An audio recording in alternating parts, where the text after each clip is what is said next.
ఒక చిన్న కాస్ట్ మీ ఫ్యూచర్ వెల్త్ని లక్షల్లో తగ్గించగలదని తెలుసా? మ్యూచువల్ ఫండ్స్లో యాక్టివ్ ఫండ్, ప్యాసివ్ ఫండ్ మధ్య అసలు తేడా ఇదే. యాక్టివ్ ఫండ్లో ఫండ్ మేనేజర్ మీకోసం స్టాక్స్ సెలెక్ట్ చేస్తారు. అందుకే ఎక్స్పెన్స్ రేషియో సాధారణంగా 1% నుంచి 2% వరకు ఉండొచ్చు.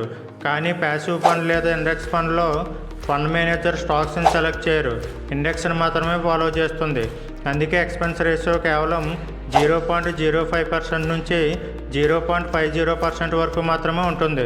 ఉదాహరణకు మీరు 10 లక్షలు 20 సంవత్సరాలు ఇన్వెస్ట్ చేస్తే ప్రతి సంవత్సరం ఎక్కువ కాస్ట్ చెల్లించడం వల్ల చివరికి లక్షల రూపాయల వెల్త్ డిఫరెన్స్ రావచ్చు. అంటే కాస్ట్ చిన్నదైనా లాంగ్ టర్మ్లో ఇంపాక్ట్ మాత్రం చాలా పెద్దది. కాబట్టి మ్యూచువల్ ఫండ్ సెలెక్ట్ చేసేటప్పుడు రిటర్న్స్ మాత్రమే కాదు, ఎక్స్పెన్స్ రేషియో కూడా తప్పకుండా చెక్ చేయండి. ఎందుకంటే లాంగ్ టర్మ్ వెల్త్ క్రియేషన్లో ప్రతి పర్సంటేజ్ కాస్ట్ కూడా చాలా ముఖ్యమైనది.